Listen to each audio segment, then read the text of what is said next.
All right, welcome back from another deep dive. You know how this works, right? We take a dense topic and try to extract the core ideas so you can get up to speed fast. And today's subject, well, we're diving into the moral philosophy of John Locke. The one and only. And you've given me some excerpts from, let me see, the Stanford Encyclopedia of Philosophy entry on Locke's moral philosophy. That's right. So what we're going to do, right, is really try to unpack the central ideas of Locke's moral thought. Perfect. We'll be looking at the tensions and complexities that have actually caused a lot of debate among scholars. So consider this your crash course, your efficient but thorough overview. Like a cheat sheet for, philosophers who need to get up to speed on Locke. Exactly. And I think it's interesting right off the bat because when we think of Locke, we think of empiricism, right? We think about the role of experience in acquiring knowledge. Right. But then when you get to his ethics, there's this puzzle because he also seems to hold on to this idea of a rationalistic natural law theory. And at the same time, there's this hedonistic account of morality, where pleasure and pain are the foundation. Right. So, how do those all fit together? That's the big question. Yeah, so first thing right off the bat, that's kind of fascinating, is unlike some other philosophers, Locke didn't really write a single dedicated work on morality. Huh. So his thoughts on ethics, they're kind of scattered throughout his writings, like an essay concerning human understanding, 2 treatises of government, things like that. So you have to piece it all together from different places. Exactly. And J.B. Schneewand, a philosopher who wrote about Locke, he actually said Locke's moral views are, and I quote, brief, scattered, and sometimes puzzling. Yeah, that sounds about right. And he even went so far as to say that Locke's moral theory was a failure. No. Because of these seemingly irreconcilable elements, right? Like you were saying, the empiricism, the natural law, the hedonism. Yeah. How do you make sense of all that? So it's a big challenge from the get-go, just figuring out what his view even is. Absolutely. And it's not like these issues were lost on his contemporaries either. Oh, really? Thinkers like Catherine Trotter Cockburn, for example, and William Molyneux, they actually encouraged Locke to develop his moral philosophy further. So even they saw there was something missing. So even back then, people were like, hey, Locke, you got to flesh this out a bit more. Exactly. Cockburn, in her defense of Locke's essay, she was basically saying, look, you've got to show how your fundamental principles lead to a full-blown account of morality. Yeah, put it all together for us. Exactly. And Molyneux, he kept pushing Locke on, as he called it, this business of man's life, morality. He wanted Locke to make it a priority. So clearly, even those close to Locke felt like there were gaps. It's super interesting. So even though he doesn't have this one big book on ethics, it seems like morality was a really fundamental concern for him. No, absolutely. I mean, you were saying the essay itself might have even sprung from discussions about morality and revealed religion. Oh, that's right. There's this story that Locke was having a conversation with some friends, and it kind of sparked this bigger question about the limits of human understanding. Interesting. And within the essay, Locke straight up says, morality is the proper science and business of mankind in general. So it's not just some side project for him. Not at all. He actually puts it on the same level as math in terms of its potential for certainty. He calls it a science capable of demonstration. Whoa. Okay, so big claims for morality. Yeah. But we still have this central puzzle. You've got these seemingly different approaches to ethics, all mixed up. Right. So how have philosophers tried to make sense of this? I know the excerpts you gave mentioned 2 main interpretations, starting with what's called the incompatibility thesis. Right. So this is the view of scholars like Laslet, Aaron, and von Leyden. They essentially argue that Locke's natural law theory, the idea that there are these universal moral rules that come from God and can be understood through reason, well, they see that as an early underdeveloped idea. And they say it doesn't really fit with the mature empiricist framework that he lays out in the essay. So it's like a holdover from his earlier thinking. Exactly. They think his hedonistic view, where good and evil are defined by pleasure and pain, that fits way better with his emphasis on experience as the source of all our ideas. So the rationalism just doesn't jive with the empiricism. Exactly. And von Leyden and Aaron, they even say it was difficult for him to adhere wholeheartedly to his doctrine of natural law. Right. And that these 2 theories compete with each other in Locke's thought. Right. They just don't see how you can reconcile them. Yeah, I can see that. But then you have the opposite view, right? The compatibility thesis. Right. And this is supported by people like John Coleman and Stephen Darwall. Right. And they say, no, these two elements actually serve different purposes Exactly. and that they can work together in Locke's moral system. The idea here is that hedonism is Locke's theory of moral motivation. So reason can tell us what the moral law is, but it's the desire for pleasure and the aversion to pain that actually gets us to act morally. So it's like knowing what's right isn't enough. You need that extra push from wanting the reward or avoiding the punishment. Right. And this connects back to the law-like structure of morality that we talked about earlier. You need those sanctions, the rewards and punishments, for the law to have any teeth. Yeah, that makes sense. Yeah. And Darwall, he talks about this, right? He says God's commands are morally obligatory because of God's authority. Right. But they're rationally compelling for different reasons. Exactly. There's a difference between the obligation and the reason to actually do it. And Coleman talks about how right is central to the concept of natural law, while good, in the sense of pleasure, that's key to understanding why we actually do things. Exactly. So it's about distinguishing between different aspects of Locke's moral theory. Okay, so let's dig into the natural law theory itself a bit more. Sure. That's the foundation of moral obligation for Locke, right? Right. And his most detailed account of this is in his essays on the law of nature. And you mentioned two key features, rationalism and legalism. Exactly. Rationalism in this sense means that reason is our main tool for figuring out these moral rules. Okay. And legalism means that morality is understood in terms of law, with authority and obligation and all that. Gotcha. So let's break down this idea of morality as natural law. What does that actually mean for Locke? So Locke, he says that natural law has all the requisites of a law. Okay. And he lays out 3 conditions for something to be a law. All right. Lay them on me. First, it has to be based on the will of a superior. Okay. There's got to be someone in charge, basically. Right. Second, it has to prescribe rules of conduct, tell us what to do and not do. So the actual rules themselves. Exactly. And third, it has to be binding, meaning we have a duty to obey it because of that superior authority. So it's not just a suggestion. It's like, you got to do this. Right. And Locke says natural law ticks all these boxes. So there's a higher power, in this case, God, who sets these rules. Exactly. And he says that without this law-like structure, without God as the lawgiver, moral rules would just be arbitrary social conventions. So it wouldn't be real morality, just like what people happen to agree on at the moment. Right. In Of Ethic in General, he says that without a law, moral goodness becomes an empty sound. So there has to be that authority behind it. Exactly. Now, the excerpts you gave also talk about this idea of teleology in Locke's early work on natural law. Right. Can you explain what that is and why it's important? Teleology is the idea that things have a purpose or a goal. Okay. And in the essays on the law of nature, Locke connects the natural law that governs human action to the laws that govern the rest of the natural world. So, like, there's this overall plan or design. Exactly. And while we're not like robots, completely determined by these laws, we do have a duty to God as our creator to live in accordance with a certain purpose. So it's like we have a role to play in this grand scheme. Exactly. And he even refers to natural law as a plan, rule, or pattern of life. And this sounds a bit like Aristotle, right? This idea of humans having a proper function. Exactly. It's very much in line with that tradition coming through Aquinas. And for both Locke and Aristotle, that proper function of man is tied to reason. So using our reason is part of fulfilling our purpose. Right. And Locke actually brings up this teleological view again in the essay. Really? He talks about using our reason to pursue our greatest interests, which he connects to our eternal estate.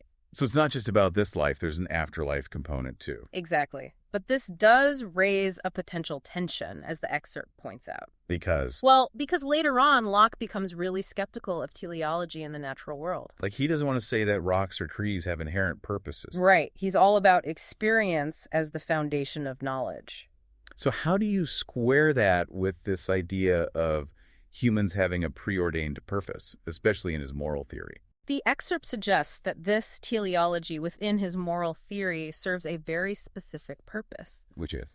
It's about establishing a theological foundation for natural law. So grounding it in God's will. Exactly. It's about saying that these moral rules aren't just good in some abstract sense. They're good because they reflect God's design for us. So it's about our relationship with God as our creator. Right. And this also leads to another important idea in Locke's moral philosophy, that morality is a deductive science. Okay, what does that mean? Basically, he believed that we can attain certain knowledge about morality through reason, just like we can in math. So it's not just a matter of opinion or feeling. There are right and wrong answers. Exactly. He thought we could use logic to derive specific moral duties from fundamental moral principles, kind of like proving theorems from axioms. Interesting. But if we're sticking with empiricism, where all our ideas come from experience, how do we even get these fundamental moral principles in the first place? This is where Locke's nuanced view of empiricism comes in.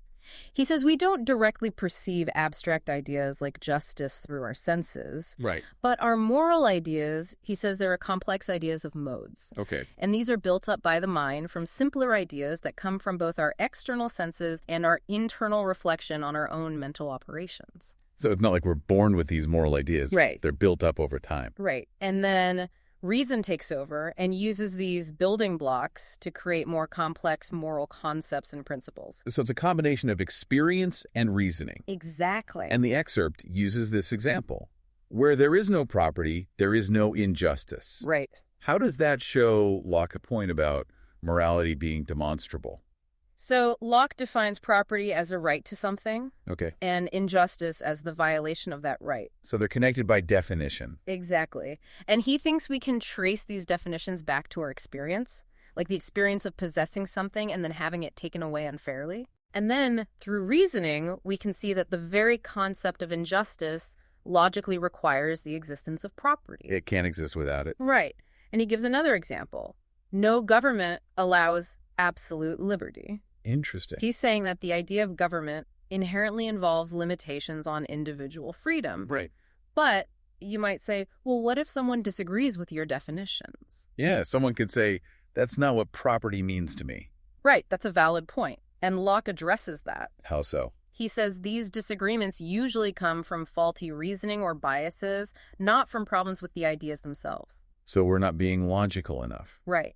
And because these moral ideas are mind-dependent, meaning they don't have to perfectly mirror some external reality, he thinks we can all understand and agree on them if we use our reason correctly. So it's like math, in a way. The concept of a triangle doesn't depend on whether perfect triangles exist in the real world. Exactly. It's a concept we create. Right. And Locke thinks we can achieve a similar kind of certainty in morality. So we have a duty to use our reason to figure this stuff out. Absolutely. And the excerpt points out that Locke actually calls this our proper employment as rational beings. Because we have this capacity for reason. Right. But okay, even if we understand what's right, that doesn't always mean we'll do it. Right. That's where the question of moral motivation comes in. Exactly. And the first type of motivation the excerpt talks about is reward and punishment. Right. And this ties directly to his hedonism. So pleasure and pain come back into the picture. Exactly. And Locke's hedonism, it serves two roles, right? Right. First, it explains how we get the ideas of good and evil in the first place. We associate those with pleasure and pain. Okay. And second, it explains why we're motivated to follow moral rules. We want the reward, the pleasure, and we want to avoid the punishment, the pain. And this fits with the whole law-like structure of morality. Exactly. You need those sanctions to enforce the law. Right. So good is what produces pleasure. Right. Evil is what produces pain. That's the basic idea. Exactly. And Locke actually lays out his general theory of motivation in the essay. He says pleasure and pain drive all our actions, even our thoughts. So we're always trying to maximize pleasure and minimize pain. Right. And he sees this as part of God's design. So it's not a bad thing? Right. God has given us these feelings to guide us towards what's good for us. I see. And when it comes to morality specifically, Locke says moral good and evil are basically just specific types of pleasure and pain. Exactly. They're the pleasure and pain that come from following or breaking the law. Right. And that brings in the lawmaker, God, who's the one dishing out the ultimate rewards and punishments. So it's still about pleasure and pain, but in a moral context. Exactly. It's the pleasure of a clear conscience or the pain of guilt. And then there's heaven and hell. Right. And the excerpt emphasizes the importance of the legalistic aspect here. Locke says the power to reward and punish is essential for any legitimate authority. Like, what's a law without consequences? Right. And Locke is very clear about the need for God and the immortality of the soul for his whole system of natural law to work. Because otherwise there's no real reward or punishment in the afterlife. Exactly. He says in the essays on the law of nature, law is to no purpose without punishment. So it all hinges on that. And this is where the compatibility thesis really makes sense. The hedonism provides the motivation for the natural law that we discover through reason. Gotcha. But the excerpt also talks about a second aspect of moral motivation in Locke, and it's a bit more subtle. Right. It's this idea that morality itself is inherently righteous, that doing the right thing is good in itself, Right. not just because of the rewards or punishment. Exactly. And Locke actually makes this distinction in the essays on the law of nature. How so? He talks about the difference between obeying out of fear, like a prisoner obeying a guard, and obeying because you recognize the authority as legitimate. Okay, so there's a difference between doing what you're told just to avoid getting in trouble versus doing it because you think it's the right thing to do. Exactly. And he uses the example of obeying a king. Okay. He says, we shouldn't obey just because we're afraid of the king's power. Right. We should obey for conscience sake because a king has command over us by right. So there's a sense of duty involved. Right. But how does that square with the hedonism? Well, Locke actually says that fulfilling your moral duty can be a source of pleasure in itself. Okay. It's a different kind of pleasure than the pleasure of getting a reward. So it's like you feel good about doing the right thing. Exactly. And he gives this example in Ethica A of someone who gives their food to a starving person. A very selfless act. Right. And he says that act produces a more and much more lasting pleasure than if they had just eaten the food themselves. So there's a deeper satisfaction that comes from acting morally. Right. He says this pleasure is annexed to our loving others and to doing our duty. So it's not just about external rewards. There's an internal reward, too. Exactly. But then why does Locke still emphasize the whole reward and punishment thing so much? Well, the excerpt suggests that Locke recognized that not everyone is equally motivated by this internal sense of duty. Some people need that extra push. Right. So the external sanctions, especially the divine ones, act as a kind of backup system. To make sure people behave, even if they don't feel like it. Exactly. And this leads us to Locke's ethics of belief, this idea that we have a responsibility to think critically about our own moral beliefs. Right. Locke was kind of pessimistic about how much people actually appreciate the inherent goodness of morality. He didn't think most people were that deep. Not really. So he emphasizes that as rational beings, we have to use our reason to understand and accept moral truths. We can't just take someone else's word for it. Exactly. We have to figure it out for ourselves. But he does acknowledge that not everyone has the time or opportunity for deep philosophical reflection. Right. Some people have to worry about just surviving. But he still holds us accountable. Absolutely. He says we can't just blindly follow what others say, especially on matters as important as our eternal salvation. So we can't just outsource our moral thinking. Right. He sees that as a failure to use the reason that God has given us. And that brings us back to the sanctions. They're still necessary, even if ideally we'd all be motivated by the goodness of morality itself. Right. They're necessary to make morality work as a system of law. To keep society in order. Exactly. And Locke uses the example of the duty to care for your children. Okay. He basically says that some people just won't do it out of the goodness of their hearts. So you need those laws and punishments to make sure kids are taken care of. Right. He even says that those who refuse to be led by reason have to be constrained by force. So sanctions are a necessary evil, in a way. You could see it that way. And he also argues of God's justice that divine justice, which includes those sanctions, is actually an expression of God's goodness. Okay. Because it's aimed at preserving order and preventing harm. So it's for our own good, ultimately. Right. And finally, the excerpt talks about Locke's argument in the reasonableness of Christianity. He says there that while virtue is generally seen as a good thing, we need those explicit sanctions, the ones revealed in Scripture, to really make virtue the more attractive option. So the promise of heaven and the threat of hell tip the scales. Exactly. He thinks that's what ultimately motivates people to choose the virtuous path. It makes it more appealing than giving in to our immediate desires. Right. So we've covered a lot of ground here. We've seen the tension between Locke's natural law theory and his hedonism. Right. We've looked at how those might be compatible. Right. And we've explored the complex interplay of reason, experience, and motivation in his moral philosophy. Right. It's clear that Locke was deeply concerned with finding a solid foundation for moral conduct. Absolutely. So for you, the philosopher listening out there, think about this. What would a modern Lockean approach to ethics look like? Right. How would it deal with all the challenges we face today, like moral relativism and the diversity of viewpoints in our world? It's a great question. How can we take Locke's ideas about reason, experience, and motivation and apply them to the complex moral dilemmas we face today? Something to ponder. Definitely. Thanks for joining us on this deep dive into Locke. We'll see you next time.